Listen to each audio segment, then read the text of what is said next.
يا أيها الناس اعبدوا ربكم الذي خلقكم والذين من قبلكم لعلكم تتقون وقال تعالى وما من دابة في الأرض إلا على الله رزقها. Yang kita muliakan dan semoga dimuliakan oleh Allah Ta'ala, Bapak Ketua bersama segenap pengurus Masjid Istiqamah, Imam dan Takmir Masjid Istiqamah yang kita muliakan dan semoga dimuliakan oleh Allah Ta'ala, Ketua Majlis Ta'lim Fastabiqul Khairat Abuya Azirwan Mustaqim yang saya muliakan dan semoga dimuliakan oleh Allah Ta'ala, kaum muslimin, kaum muslimat, tamu-tamu Allah yang berbahagia. Setinggi puji sedalam syukur hanya kita persembahkan kepada Allah Ta'ala dengan mengucapkan Alhamdulillahirabbil alamin. Allah telah berikan kepada kita banyak nikmat sehingga tak sanggup kita menghitung. Namun Allah tetap berjanji kalau kita mau bersyukur ditambah terus nikmat. Bahkan bagi yang bersyukur ada balasan lebih dahsyat di akhirat, yaitu surga. Kekal abadi kita di dalamnya. Semoga kita termasuk hamba yang pandai bersyukur kepada Allah Ta'ala. Amin ya rabbal alamin. Mari kita perbanyak pula salawat dan salam kita mohonkan kepada Allah Ta'ala. Semoga senantiasa dilimpahkan kepada Nabi Muhammad sallallahu alaihi wasallam. Kita ucapkan Allahumma salli ala Sayyidina Muhammad wa ala ali Sayyidina Muhammad. Mudah-mudahan syafaatnya dengan izin Allah Ta'ala kita peroleh nanti di hari kiamat. Amin ya rabbal alamin. Jemaah tamu-tamu Allah yang berbahagia, ketahuilah rezeki itu punya pintu-pintu. Maka bukalah pintu-pintu itu agar rezeki tersebut bisa masuk. Jangan ditutup, karena kalau ditutup tak bisa rezeki itu masuk. Namun sebelum kita bahas apa saja pintu-pintu rezeki, kita sampaikan terlebih dahulu apa yang disebut dengan rezeki. Rezeki adalah segala pemberian dari Allah Subhanahu wa Ta'ala yang bermanfaat untuk manusia. Apakah itu makanan, minuman, pakaian, sehat badan, tenang pikiran, lancar urusan, jodoh, anak, ilmu, termasuk tentunya harta benda dan uang. Itulah yang disebut dengan rezeki. Jadi intinya rezeki itu maknanya sangat-sangat luas, seluas kehidupan itu sendiri.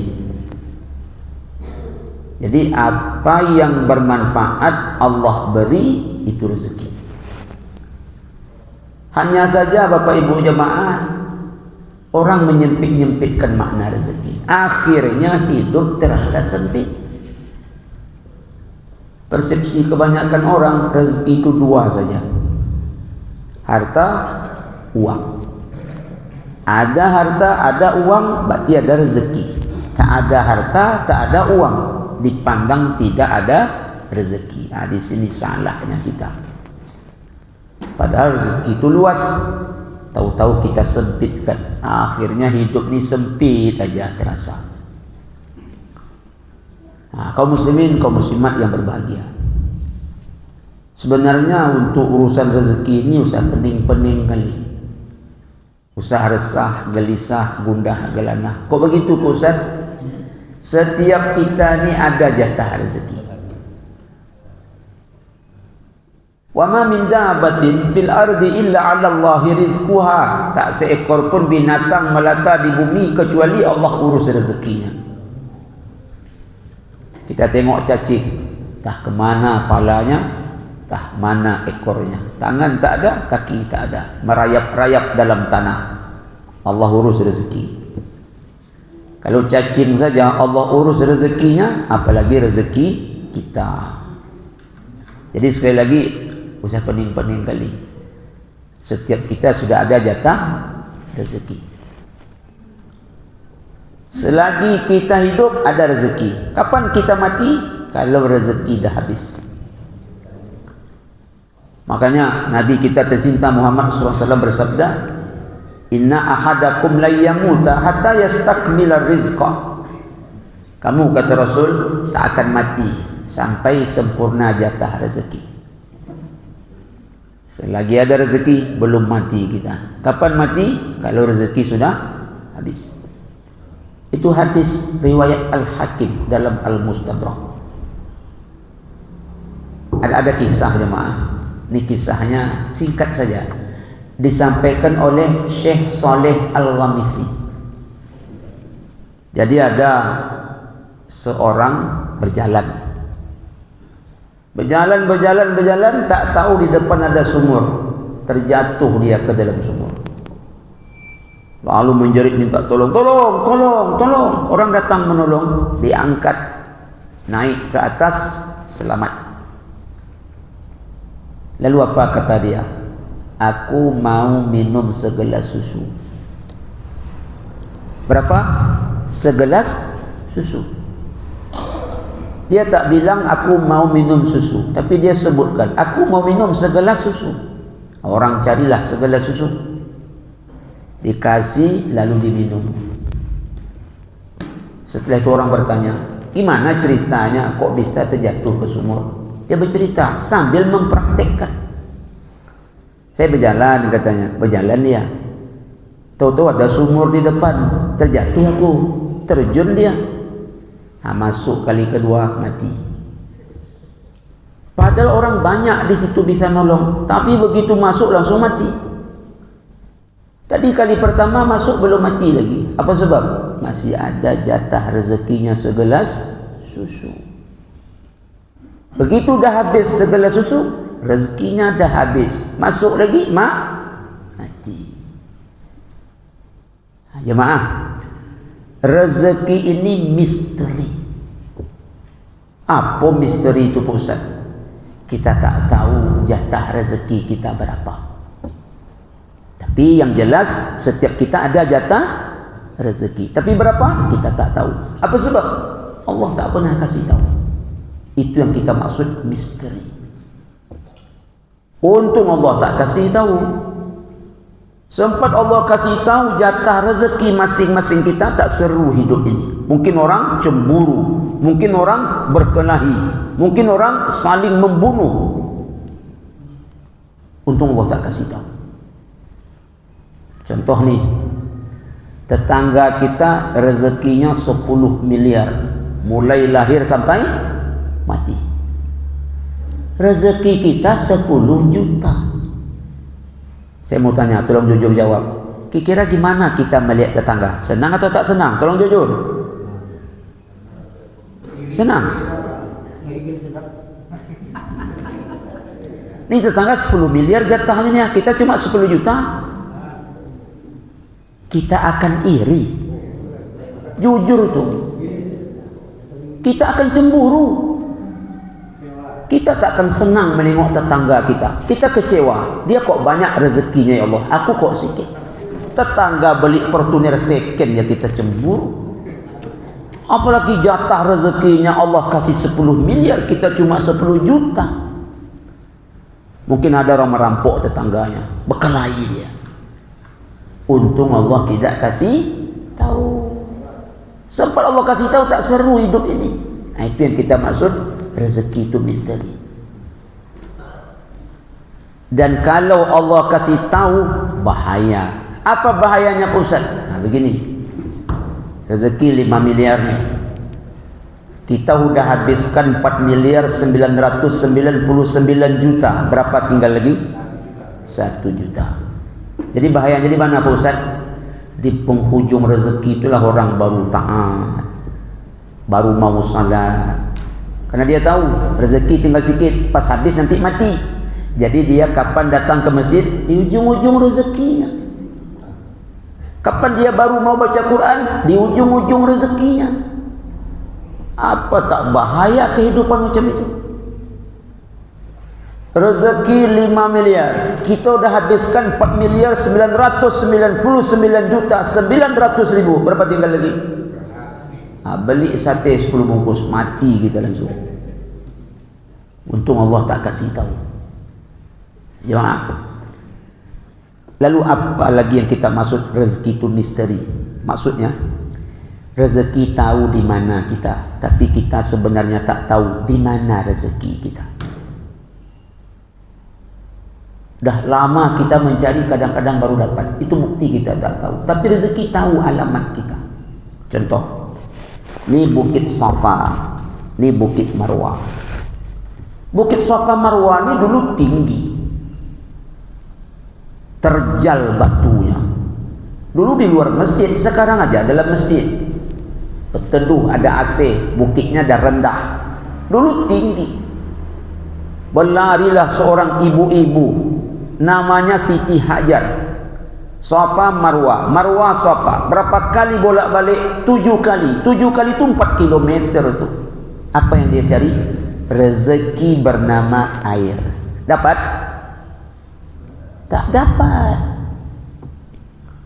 Di mana air itu muncul? Dekat kaki anaknya, tak jauh dari Ka'bah. Itulah disebut dengan sumur Zam-Zam. Kalau Siti Hajar tahu air tu di situ, dia tak perlu lari-lari antara Safa dan Marwah, ya kan? Langsung aja menuju ke sumber air. Tapi karena dia tak tahu, lari-lari antara Safa dan Marwah, tak dapat. Rupanya di dekat kaki anak. Itu bukti kita tak tahu di mana rezeki kita sebenarnya. Contoh lagi, ada seorang ibu-ibu, dia jual sarapan pagi, 2 bulan tutup, tak laku. Kemudian dia robah, petang hari jual goreng-gorengan, 2 bulan setengah tutup.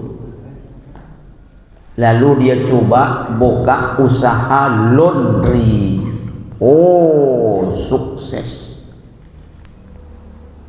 Kalau dia tahu rezekinya di laundry, dia tak perlu jual sarapan pagi, dia tak perlu jual goreng-gorengan, langsung aja buka laundry. Tapi kita tak tahu jemaah. Coba ini, coba itu, sekian kali coba, barulah, oh di sini rezeki saya. Kaum muslimin, kaum muslimat, tamu-tamu Allah yang berbahagia, rezeki itu punya pintu-pintu. Maka sekali lagi kita katakan, buka pintunya, jangan ditutup. Lalu apa saja pintu-pintu rezeki itu? Yang pertama, pintu rezeki itu namanya adalah bekerja. Apa dalilnya? Al-Jumu'ah ayat 10. A'udzu billahi minasyaitonir rajim. Fa idza qudiyatis shalah fantashiru fil ard wabtaghu min fadlillah. Apabila telah dilaksanakan salat, bertebaranlah di muka bumi, cari karunia Allah, cari rezeki. Sudah subuh jangan tidur, kata orang tua-tua, nanti rezeki dipatok ayam. Sudah zuhur Pak Ustaz, silakan cari rezeki. Sudah asar Pak Ustaz, kalau saya tak istirahat masih kerja, silakan.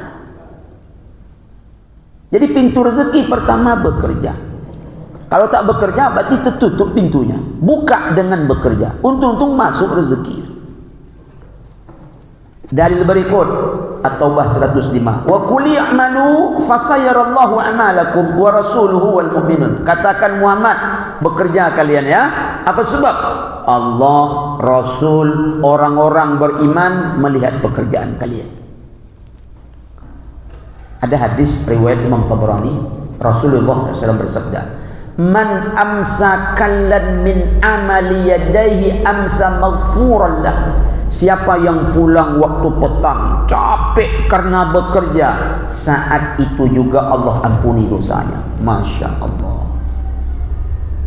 Pak Ustaz, bekerja capek, pas pulang Allah ampuni dosa. Benar, kok bisa? Karena bekerja itu ibadah. Perintah Allah mencari rezeki itu sama dengan jihad.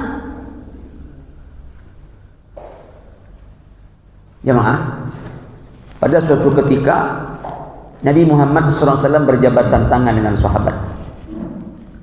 Begitu berjabatan tangan, sahabat tadi menarik tangannya, tapi Rasul memegangnya. Kenapa sahabat itu narik tangannya? Dia malu. Tangan Rasul halus, tangan dia kasar. Tangan Rasul lembut, tangan dia keras. Jadi dia malu, dia tarik, tapi Rasul pegang. Rasulullah SAW bertanya, sahabat, kenapa kau tarik tanganmu? Ya Rasulullah, aku malu, tanganku kasar. Mengapa tanganmu kasar? Kata sahabat, inilah tangan kerja keras mencari rezeki untuk anak istri. Kata Nabi, inilah tangan yang menarik engkau nanti ke surga. Nah, sekarang pertanyaannya, pekerjaan yang bagaimana? Jawabannya, semua pekerjaan asal itu baik. Yang petani pergi ke kebun, sawah dan ladang. Yang nelayan pergi ke sungai, danau dan laut. Kan gitu. Yang nelayan pergi ke sungai, yang petani pergi ke ladang, yang guru pergi ke sekolah, yang dosen pergi ke kampus, yang pegawai pergi ke kantor. Silakan. Jadi tak ditentukan pekerjaannya, asal baik. Mendodo sawit pekerjaan tak?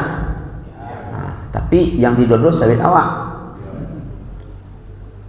Mendodo sawit orang pekerjaan juga itu, tapi tak baik dan hasilnya pasti tak baik. Jual narkoba itu pekerjaan, banyak duitnya itu, tapi tak baik.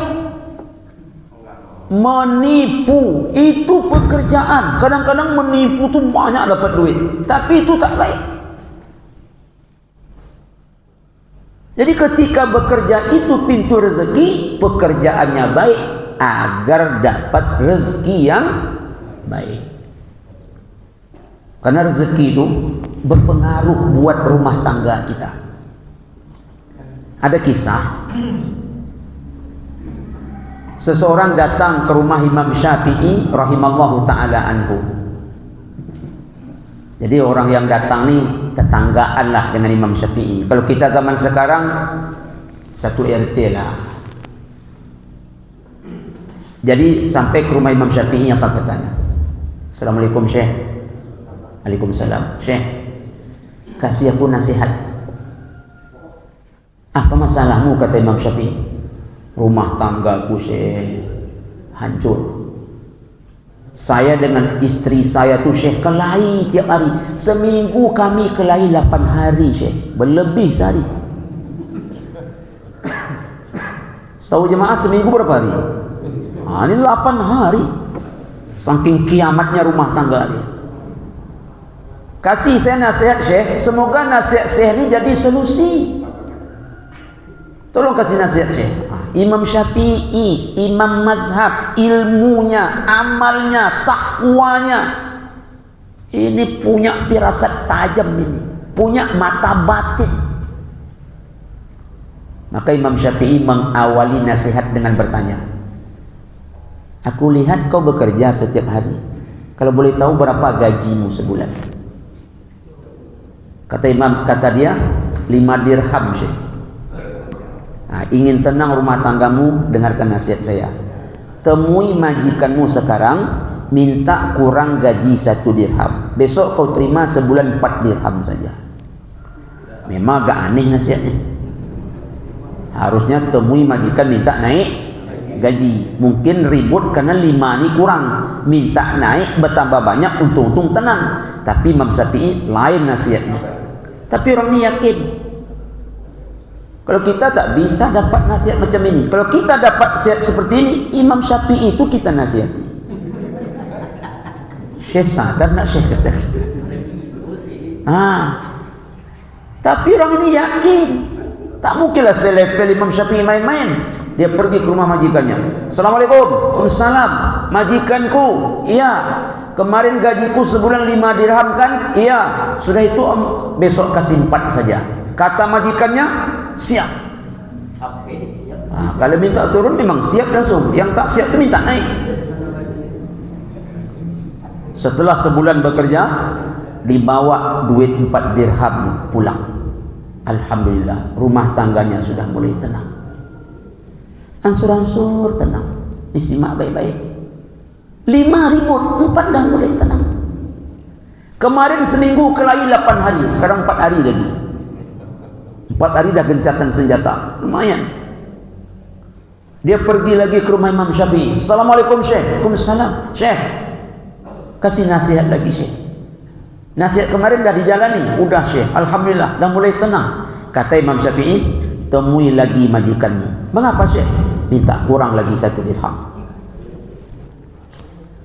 Dia pergi lagi ke rumah majikannya. Assalamualaikum. Waalaikumsalam. Majikanku, ya, kemarin gajiku 5, sudah itu 4. Tolong turunkan lagi 1 dirham. Besok kasih 3 saja. Kata majikannya, siap.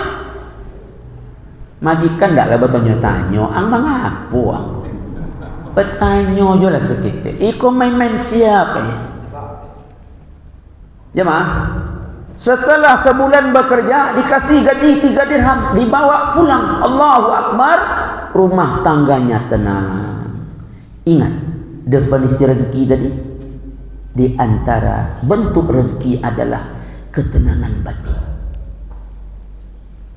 Tapi orang sekarang tahu rezeki itu 2 saja, duit, harta. Duit, harta. Sehingga kadang-kadang tak peduli alal haram, yang penting banyak duit, yang penting banyak harta. Okey, dapat duit banyak, dapat harta banyak, tapi hati tak tenang. Untuk apa gunanya? Ketahuilah, tenang hati itu rezeki. Dan itu muncul dari rezeki yang halal. Kalau haram, takkan mendatangkan ketenangan, titik. Jadi sekarang tak ada kelahi-kelahi lagi. Tak ada kekelahi lagi. Kemarin suami panggil istri kau, istri panggil suami waang. Sekarang yayang be. Udah pakai say-say sekarang. Kemarin mana ada jabatan tangan. Sekarang setiap jabatan tangan pakai cium pipi kanan, pipi kiri, macam-macam. Sudah hijab kabul. Tenang. Dia kaget juga. Dia pergi lagi ke rumah Imam Syafi'i. Assalamualaikum Syekh. Waalaikumsalam. Alhamdulillah Syekh, nasihat Syekh luar biasa. Kami tak ada kelahi-kelahi lagi Syekh. Tapi kok bisa ya Syekh? 5 ribut kami, 3 tenang. Dengarkan apa kata Imam Syafi'i. Waktu kau bergaji 5 dirham, ada 2 dirham yang tak baik kau bawa pulang. Tak halal. Itu yang mengganggu rumah tangga. Yang haram itu. Sekarang kenapa tenang? 3 itu halal. Syekh dari mana tahu? Taulah, kita kan tetanggaan, kata Imam Syafi'i. Kau ni kalau pergi kerja lambat, balik cepat. Kau kalau masuk kantor cuma isi absen, sudah itu batang hidung kau tak nampak, gaji terima juga. Tak baik macam itu. Jadi pintu rezeki pertama bekerja, tapi bekerja yang baik. Karena hasilnya akan mendatangkan rezeki dalam bentuk yang lain. Tenang batin. Tapi kalau tak baik kerjaan, banyak pun hasil berbentuk harta dan uang, tapi rezeki dalam bentuk yang lain Allah cabut. Apa itu? Tak tenang pikiran, tak tenang batin kita. Tapi saya ulang, karena orang sekarang menurut dia rezeki hanya 2, duit, harta, sehingga tak peduli lagi halal haram. Memang kalau kita cari dengan jalan yang salah, banyak dapat, banyak, tapi hati takkan pernah bahagia. Rezeki kedua, pintunya bernama ibadah. Jadi solat ini pintu rezeki Bapak Ibu. Baca Quran itu pintu rezeki. Datang duduk di majlis ilmu ini pintu rezeki. Zikir pintu rezeki. Semua ibadah pintu rezeki. Nah, sekarang apa dalilnya? Hadis qudsi riwayat Imam At-Tirmizi. Allah Ta'ala berfirman, ya bani Adam, tafarraq li ibadati, amla sadraka ghinan wa asud faqraka, wa illa taf'al mala'tu yadaika syuklan wa lam asud faqraka. Oh, Masya Allah, ini dahsyat. Kita dengarkan artinya. Wahai manusia, kata Allah, beribadahlah sepenuh hati, ku penuhi kekayaan dalam hatimu, ku penuhi kebutuhanmu. Ini dia. Jadi kalau kita rajin ibadah, dua kaya yang kita dapatkan, kaya hati, kaya harta. Itu maksudnya. Wa illa taf'al, tetapi jika engkau tidak beribadah, malaktu yadaika syuklan, ku penuhi engkau dengan kesibukan, kerja, walam asud fakraka, tapi tak ku penuhi kebutuhan. Jadi kalau beribadah awak dua kayu hati, kayu harta. Kalau tidak beribadah, Allah penuhi hidup ini dengan kesibukan yang tak ada henti, tapi tak dipenuhi kebutuhan hidup. Mohon maaf jemaah, semoga tak terjadi pada kita. Ada orang bekerja untuk cari rezeki, tak sempat salat berjamaah. Dia tahu pintu rezeki itu cuma kerja saja. Wahai saudaraku, betul, bekerja pintu rezeki, ibadah juga pintu rezeki. Jadi kalau hanya kerja saja tanpa ibadah, berarti pintunya cuma satu terbuka. Tapi kalau kerja ya juga, ibadah ya juga, dua pintu terbuka. Tak sempat solat maghrib, tak sempat salat isyak berjamaah, pokoknya tak ada berjamaah. Kenapa? Menurut dia kalau berjamaah banyak habis waktu, sedikit waktu untuk kerja. La ilaha illallah. Mohon maaf, bukan sekedar tak berjamaah, kadang-kadang tak salat sama sekali. Tak sempat salat gara-gara bekerja cari rezeki. Kok bisa begini? Kalau saya salat, Ustaz, sikitlah waktu saya untuk bekerja. Kalau sikit waktu bekerja, sikit dapat rezeki. Macam dia aja Tuhan jemaah. Allah dah ngomong dah, beribadah kata Allah, ku kasih kau dua kaya, tapi kalau tak beribadah, ku kasih kau dua siksa. Siksa pertama sibuk, siksa kedua tak ku penuhi kebutuhan. Jadi jemaah, makin rajin kita salat, makin lancar rezeki kita. Makin rajin kita duduk di majelis ilmu, makin rajin kita membaca Quran, makin rajin kita berzikir. Saya ulangi, makin lancar rezeki.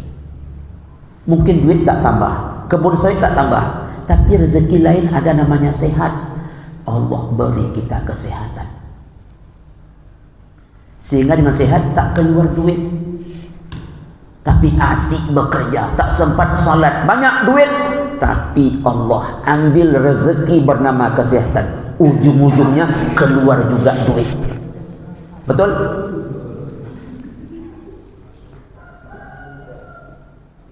Wa'mur ahlaka bis-salah wastabir 'alaiha la nas'aluka rizqan nahnu narzuquk. Suruh keluargamu salat, bersabarlah dengan salat itu, kami tak minta rezeki kepadamu, rezekimu kami yang kasih. Jemaah, yang ngasih rezeki Allah. Allah yang ngasih rezeki itu tidak disembahnya. Gimana ceritanya? Yang ngasih rezeki Allah. Allah yang ngasih rezeki itu tak pernah dibuka-buka Al-Qur'annya. Ini lucu ini. Yang ngasih rezeki Allah, tapi Allah dilupakan, tak pernah diingat-ingatnya. Pak Ustaz, ini mohon maaf, ceramah Pak Ustaz ini salah nih Pak Ustaz. Nah, mana tahu ada jemaah merasa seperti itu dalam hati. Di mana salahnya? Ada kawan saya Pak Ustaz, salat tidak, baca Quran tidak, rezekinya lancar Pak Ustaz. Ada macam itu? Banyak. Salat tidak, baca Quran tidak, kebun sawitnya bertambah terus. Ada macam itu? Ada. Duduk majlis ilmu tak mau, tapi proyek jalan, pangkat naik. Usahakan puasa Senin, puasa Kamis, Ramadan pun tak puasa, saking sibuk bekerja, tapi rezeki lancar. Orang baru Ramadan dia dah Syawal dah, cepat Syawalnya. Awak baru 1 Ramadan bang, dia ada 1 Syawal dah.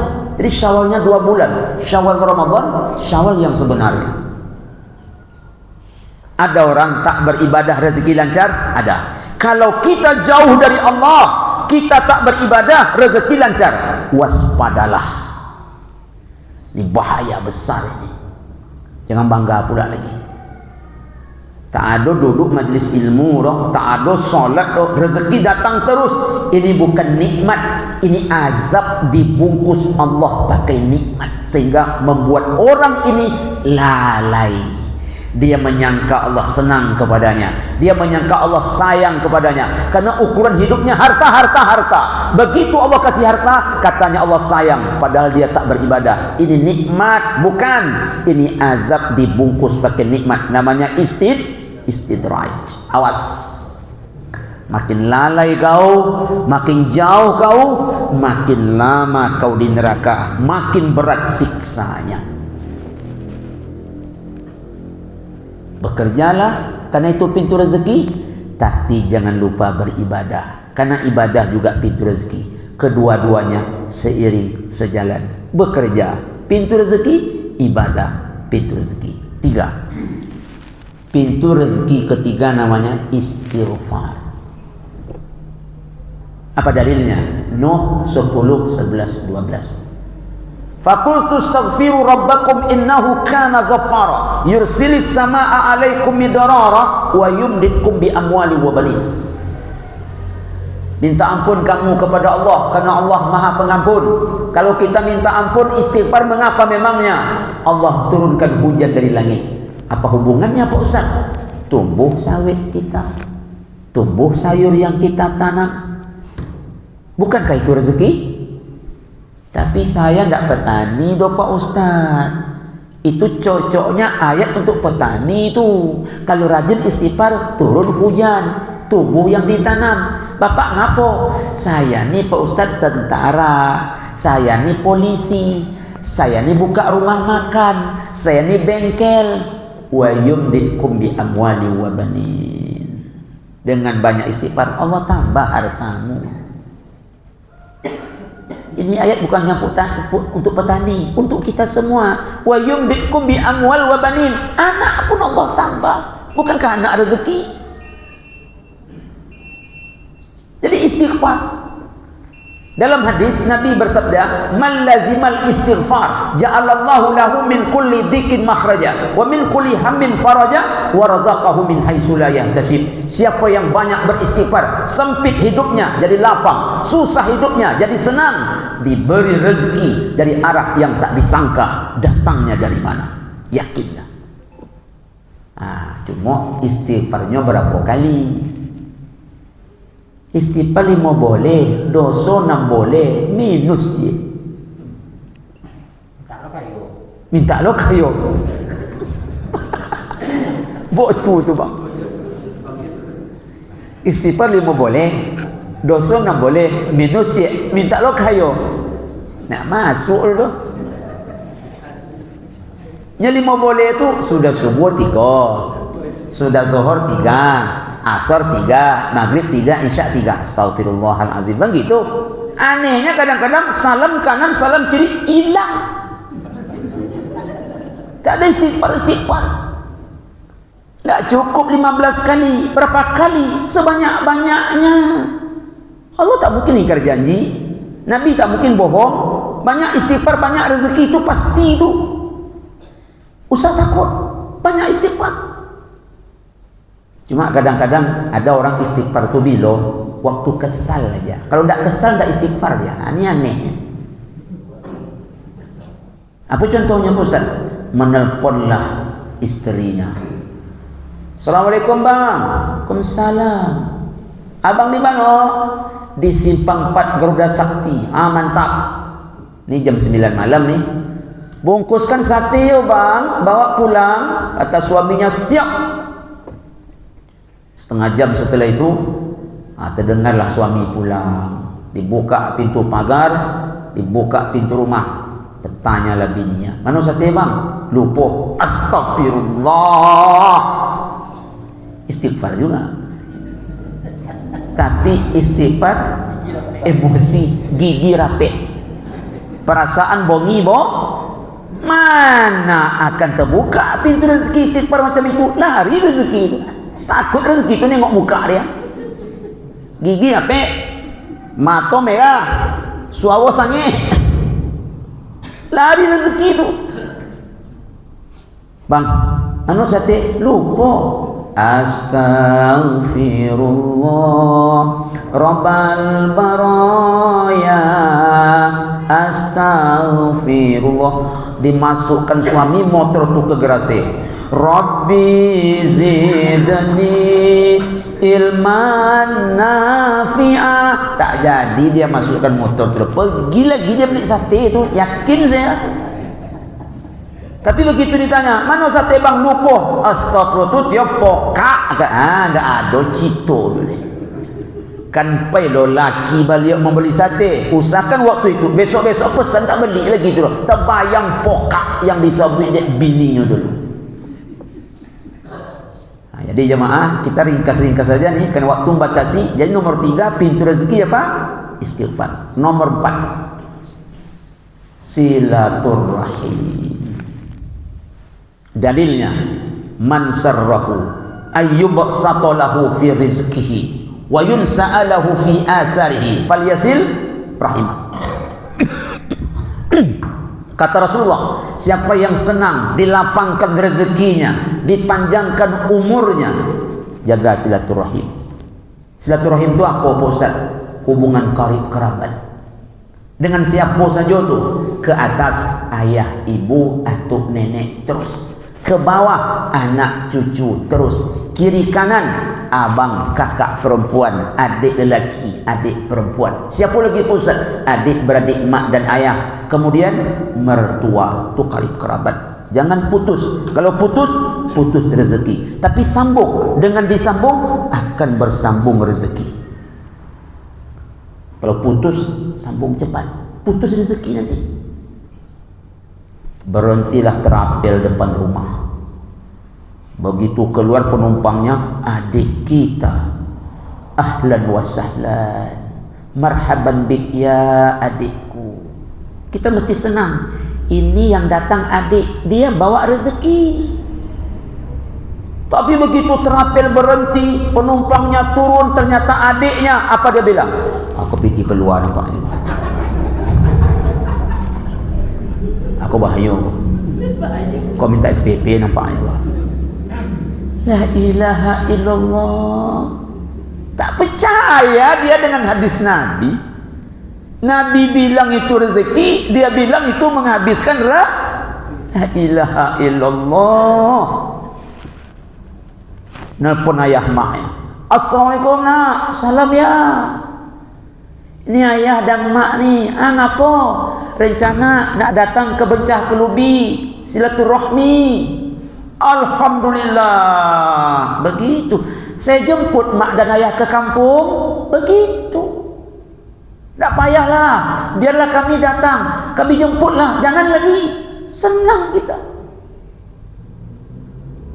Jangan sesekali begitu ayah mak nelpon mau datang, dan sibuk mak. Jangan bilang kita sibuk walaupun kita benar-benar sibuk. Biar dia yang nampak nanti setelah sampai ke rumah kita bahwa kita ayah mak kita tu sensitif. Karena kita anak mereka. Menurut mereka kita tak pernah besar, kita tetap kecil di mata mereka. Jadi sibuk pun awak jangan bilang sibuk, tersinggung hati mak ayah kita. Yang celakanya dia tak sibuk, berpura sibuk. Mak dan ayah mau datang, apa cara ya mak dan sibuk, padahal tak sibuk. Ya meleset pajak sudah. Begitu ayah maknya datang, belum lama duduk lagi ditanya, nya bila pulang rencananya? Bau tiba lah tonyon bila pulang dewa ang layayong. Tersinggung hati ayah maknya. Ayah maknya rencana mau sebulan di situ, tapi belum lama duduk anak dah tanya bila pulang, apa katanya? Esok pagi dan balik oleh kata ayah. Tersinggungnya bang, tersinggungnya. Tu membuat nahan pula anaknya. Aku capek mananya. Yang semua balik tuang tahanlah sudah tu.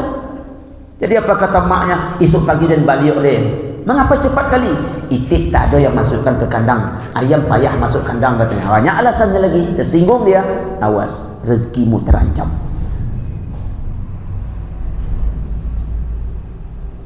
Yang kelima, pintu rezeki itu adalah berbagi. Antum tunsaruna wa turzakuna bidu'afaikum. Kamu tu ditolong dan kamu tu diberi rezeki karena kamu menolong dan memberi rezeki pula kepada orang-orang yang lemah. Jadi awak kau dapat rezeki, dek membantu orang. Nyo awak bantu orang, bantuan Allah ke awak lobby lo banyak ada. Kaum muslimin, jadi dengan menolong terbuka pintu rezeki. Dengan memberi terbuka pintu rezeki. Banyak modelnya ni, infak, sedekah, wakaf, zakat. Sehingga malaikat berdoa tu, Allahumma ati munfiqan khalaqa. Kalau kita memberi, apa doa malaikat? Beri ganti ya Allah. Tapi kalau tak mau berbagi, Allahumma ati mumsikan talafa. Binasakan ya Allah. Binasakan. Dalam Al-Quran tu jemaah, ada bakhil namanya, ada syuh. Beda tu jemaah. Kalau bakhil itu pelit dalam urusan harta saja, termasuk uang. Tak mau berbagi, itu bakhil namanya. Berbuat lengkeng sebebanyak ada terbaik tetangga. Seorangnya makan. Tolok makan lengkeng 3 umpun dek seorang. Berbual lama tua 5 batang makan suangnya tak pandai berbagi tu bang. Kalau mau tetangga boleh kan membaik tak. Apa sebab? Bakhil. Tapi orang bakhil ni ke orang saja, tapi boros ke dirinya. Yang bahayanya syuh. Syuh itu apa Ustaz? Usahakan ke orang lagi, ke dirinya pun dia bakhil, pelit. Kalau bakhil tadi apa? Pelit ke orang. Kalau syuh, ke diri sendiri pun dia pelit. Bayangkan, sawit lowe piti banyak, kalau makan abui mi tahu. Tak goreng no abui. Nyo kalau goreng pakai minyak banyak modal, kalau abui pakai ayu kerannya nyo. Parah kalau syuh kok. Tak pilih ke uang, ke diri sendiri pun apa nama tu? Syuh. Tak pernah boleh cincang kambing. Tak pernah. Bukan tak suka. Sebab kalau ada akikah, banyak habis dia. Jadi nyo tak boleh cincang tu bukan tensi naya. Bukan tak suka. Kalau akikah, ponu pi yang dek cincang, nak nampak nasi tu. Tapi kalau membeli lah, semuanya dah. Inyo syuh. Apa syuh tu?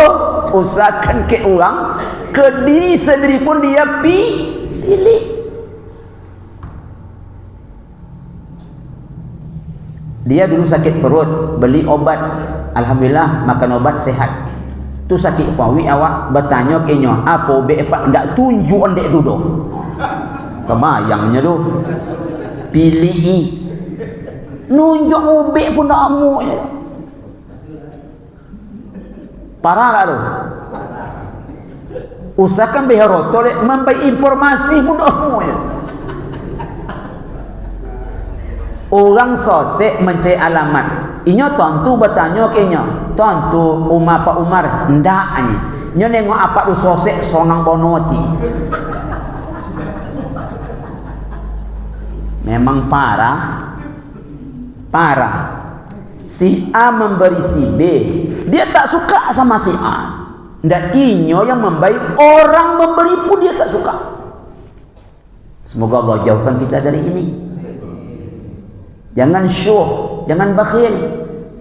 Kita ni kalau takkan bisa memberi dalam kekurangan, tak bisa memberi dalam pas-pasan, waktu berlebih, berbagilah.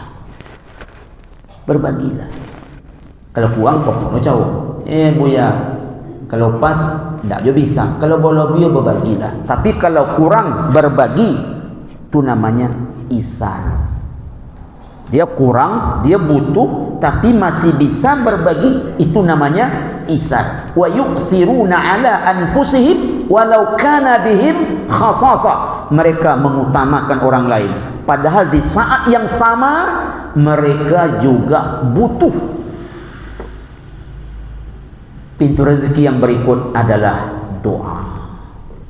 Allahumma inni as'aluka ilman nafi'a wa rizqan tayyiba wa amalan mutaqabbala. Ini doa paling hebat ini. Karena doa itu ada dua, maksur dan ghairu maksur.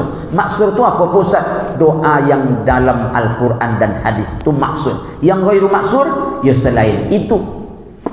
Maka doa yang paling hebat, doa Allah dan doa para Rasul. Atau masuk doa tadi. Di mana letak hebatnya Pak Ustaz? Sebab kita simak. Allahumma inni as'aluka rizqan thayyibah. Aku minta rezeki yang baik. Di situ hebatnya. Apa hebatnya? Apa hebatnya? Kita minta rezeki yang baik. Kita tak menyebutkan jenisnya. Apa sebab? Karena Allah paham jenis rezeki mana yang pas untuk kita.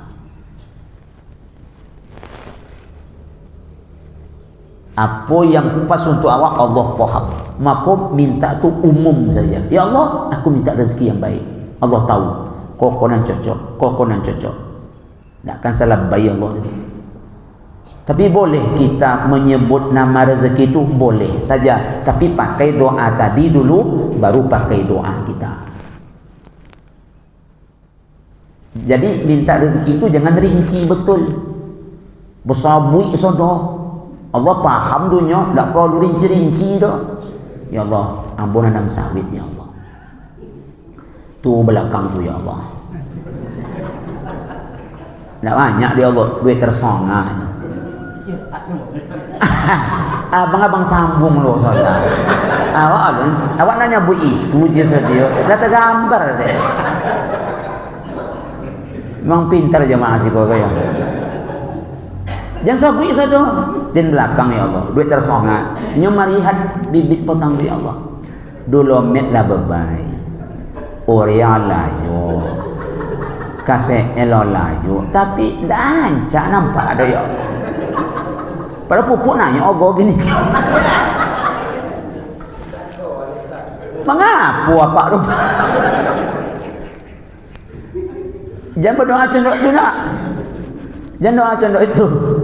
Faham Allah. Sabik yo, ya Allah, dengan sawit, tolong elok ala tu. Pupuk yang sabik dah.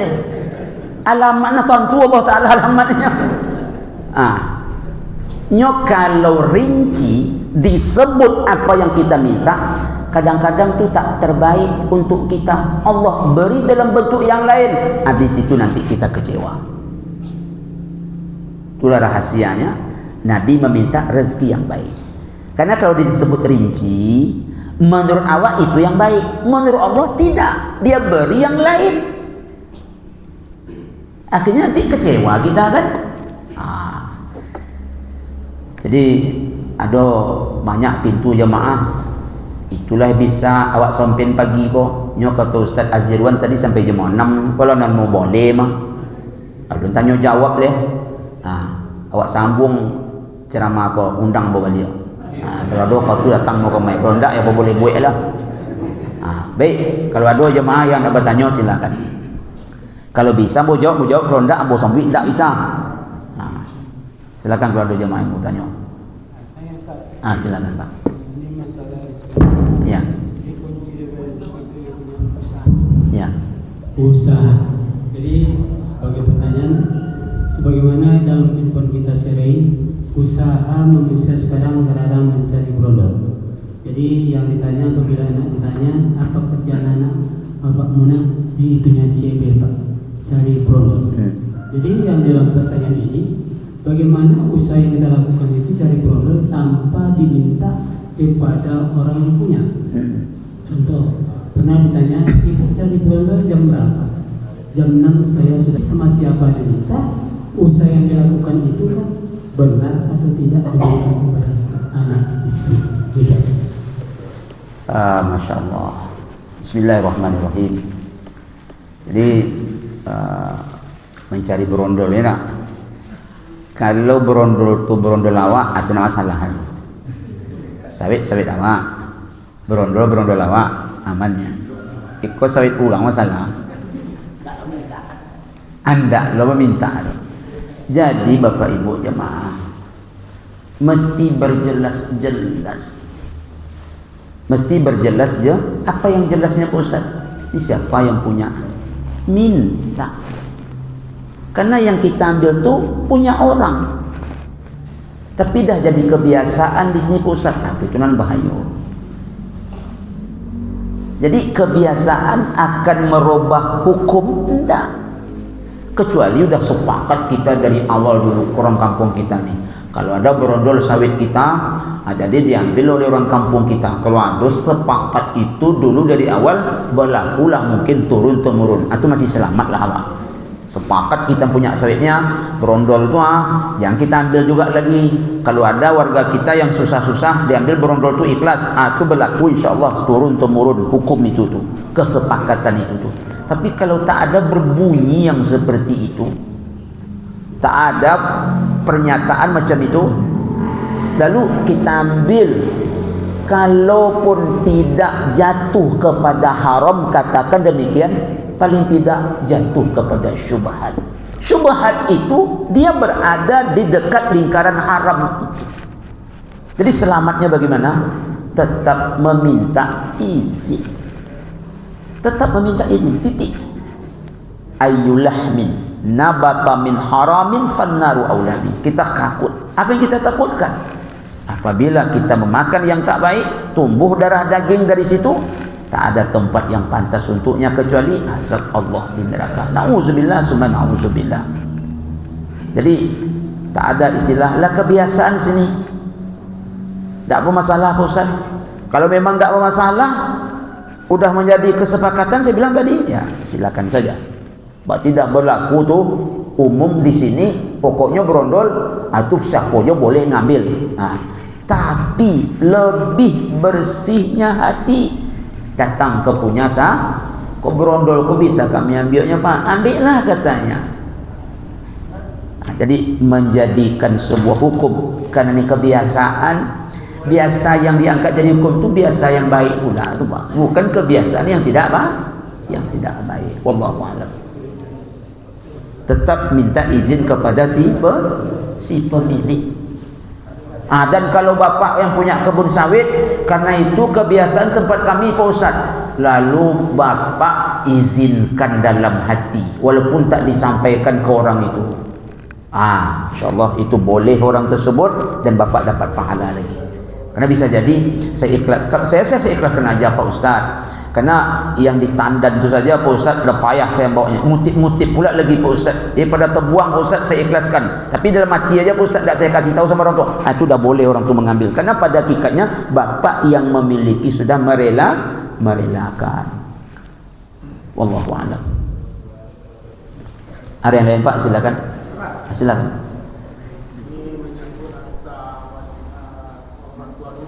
Ya.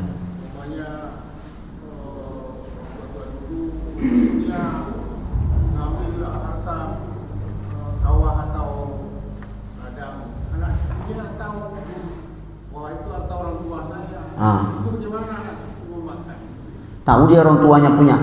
Dia orang tuanya itu datuk nenek moyang. Tapi yang datuk nenek moyang itu tidak tahu. Mungkin ada orang diambilnya karena dia berpuasa. Mungkin kan ada dulu ambil atau dia berpuasa, batangnya tidak bayar ambil apa. Anak cucunya tahu tak? Tak tahu masalah itu. Kalau tak tahu, Rabbana la tu'akhizna in nasina aw akhtana. Atas dasar tak tahu, pena tak digoreskan. Karena itu orang tahu itu antara moyang kamu kenapa? Jadi diragukan, bahwa saya ragu saya itu udah harta orang tua dulu. Jadi apa biarkan aja atau gimana? Ya. Jadi kalau begitu Pak, kalau betul-betul atas dasar tak tahu, yang namanya tak tahu, rupi al-qalami an salas. Pena tidak dibubuhkan di atas kertas catatan. Kenapa? Tak tahu. Dalil tak tahu ini, tak tahu tu tak ada hukum, titik. Tapi kalau ada orang ngasih tahu, itu harta datuk nenek kalian tu bercerita dia umpamanya, dan ceritanya itu sahih pula, tak ada jalan kecuali untuk meninggalkan. Apa yang ditinggalkan? Tak boleh diambil lagi kalau betul-betul tak tahu. Ceritanya kuat. Tapi kalau dugaan-dugaan saja Bapak Ibu jemaah berbahagia, maka tak ada insya-Allah hukum kepada anak cucunya. Kenapa? Karena memang dia tidak tahu ni, tak ada hukum, titik. Mimpi kecil sebelum balik, lupa, orang gila hingga sadar, itu tak berlaku hukum. Jadi identik juga dengan tidak tahu. Dalilnya ya Rabbana la tu'akhizna in nasina aw akhtana. Dalilnya apa? Rufi'al qalam an ummati. Ada 3 kata Nabi. Maksudnya tak dicatat. Anil naim hatta yastayqiz, anil majnun hatta yafiqa, anil gulami hatta wa anis saibi hatta yahtalima. Kenek sampai dia balik, mimpi sampai dia bangun, tidur sampai dia sadar. Dan itu masuk ke dalam ranah dia tidak tahu. Tapi kalau ada sumber yang ngasih tahu, orang-orang dulu yang sezaman dengan atuknya, yang sezaman dengan ya atuk kalau berkuasa tu takur itu aswado tanawang tanainyo. Ini kita tidak tahu Ustaz. Kalau tak tahu tidak ada cerita, habis. Ada perasaan ragu. Ya. Kalau betul tak tahu ragu itu ragu tak ma yaribuk ila ma la yaribuk. Ya, keraguan itu tak pula bisa diangkat menjadi hukum. Ya. Ya maksudnya terbiarkan aja, tidak digarap lagi karena ragu, tidak boleh gitu misalnya.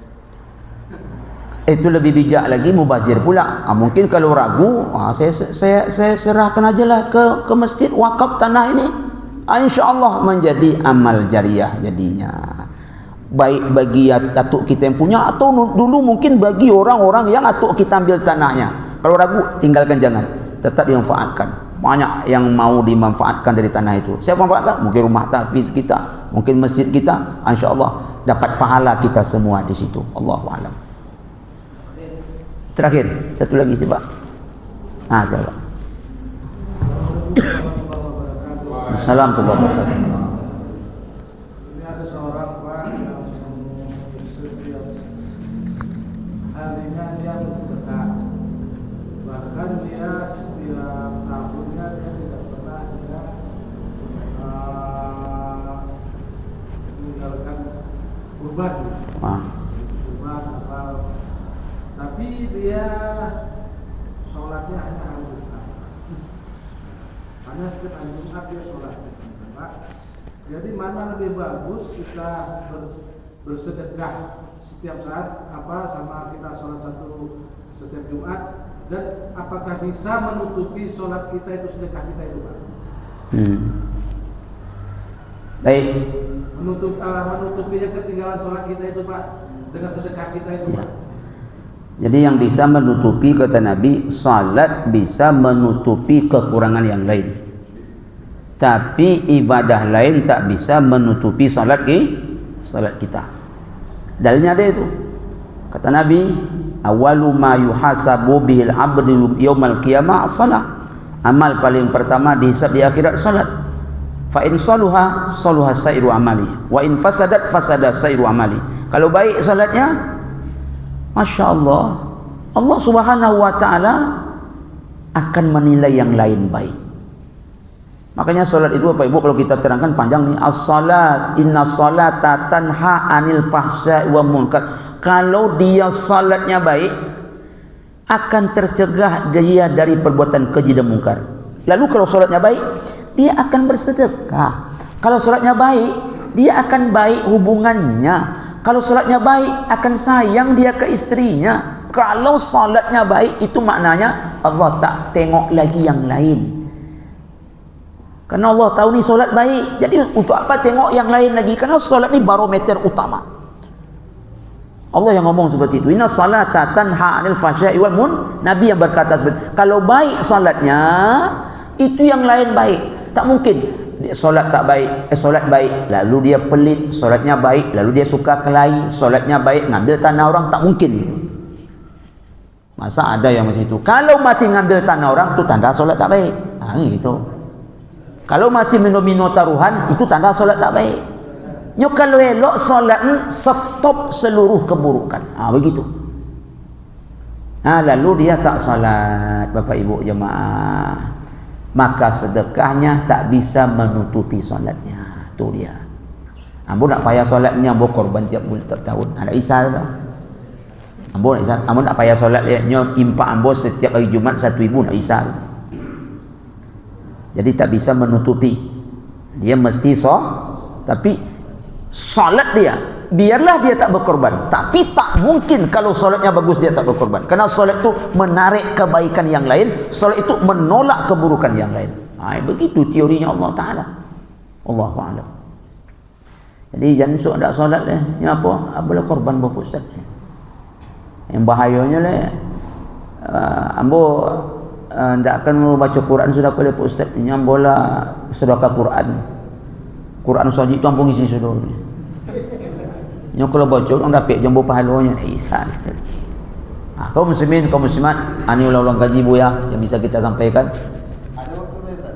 Ada boleh? Silakan. Silakan. Assalamualaikum warahmatullahi wabarakatuh. Assalamualaikum warahmatullahi wabarakatuh.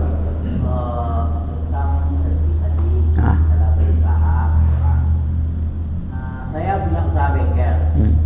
Jadi saya berdoa untuk rezeki saya. Ya Allah, banyakkanlah motor orang rusak.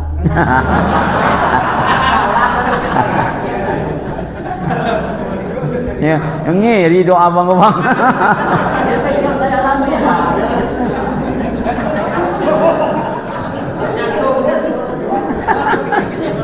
Aku ya payah mau jawab ni. Jadi kalau doktor, ya Allah sakit langsung doa ya Allah gitu. Kalau doktor tu doanya sakit dong ya Allah, sakit borek doa ya Allah gitu. Makanya tadi doa yang paling baik doa Allahumma inni as'aluka rizqan thayyib. Ya Allah beri aku rezeki yang baik. Jadi balik ke doa Nabi tadi, beri aku rezeki yang baik. Allah lah yang paling pandai membuat skenario sehingga rezeki itu sampai ke kita. Tadi Abu Sabwi bang, kita tak tahu alamat rezeki, tapi rezeki tahu alamat kita. Dicayok ada rezeki itu, dicayok ada rezeki itu. Kita tak bisa lari dari mati. Begitu juga kita tak akan pernah bisa lari dari rezeki. Kemana kita lari? Mati menemui kita. Kemana kita lari? Rezeki pun akan mendapatkan kita. Jadi doa, ubahlah doa itu. Minta je Allah kasih rezeki ya. Nyok, kan usak je motor rapat tu abang ndak pun minta kan usak je motor ni. Kan usak je tu.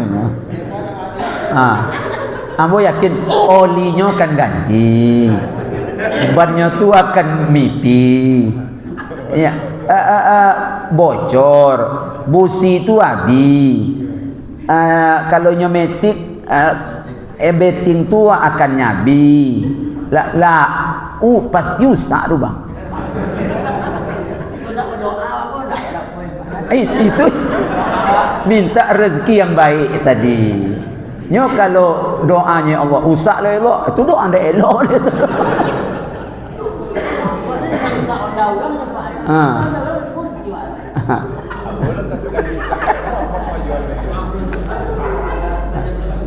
Inyo insyaAllah pasti usah. Ustaz kok berani memastikan? Makhluk tu mah, bondo tu mah. Selang awak aja pandai jago makan kayak sakitnya dokter yang untung itu.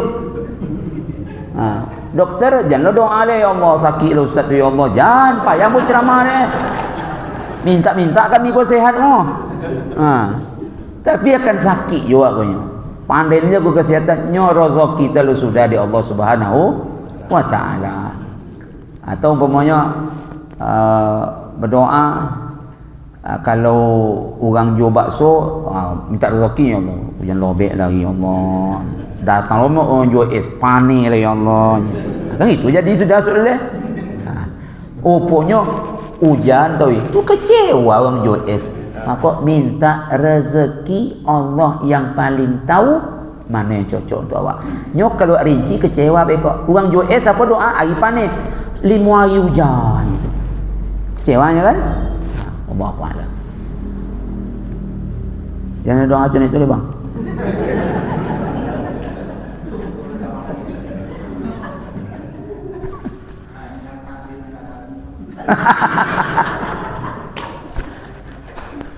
Baik kaum muslimin, kaum muslimat bahagia, terima kasih atas perhatian. Mohon maaf banyak kekurangan. Kita tutup dengan membaca doa, semoga doa kita diijabah oleh Allah Ta'ala. A'udzubillahi minasyaitonirrajim. Bismillahirrahmanirrahim. Alhamdulillahi rabbil alamin. Wassalatu wassalamu ala asyrafil anbiya'i wa mursalin wa ala alihi wa sahbihi ajma'in. Allahumma ighfir lana dzunubana wa liwalidina warhamhum kama rabbawna shighara. Allahumma iftali hadhil jamaah abwabar rahmah wa abwaban ni'mah wa abwabal rizqi wa abwabal barakah wa abwabal sihah wa abwabal afiyah wa abwabal quwwah wa abwabal salamah wa abwabal sa'adah wa abwabal jannah ya arhamar rahimin. Allahumma inna nas'aluka ilman nafi'a wa rizqan thayyiba wa amalan mutaqabbala. Rabbana atina fid dunya hasanah wa fil akhirati hasanah wa qina azaban nar. Walhamdulillahi rabbil alamin. Assalamualaikum warahmatullahi wabarakatuh.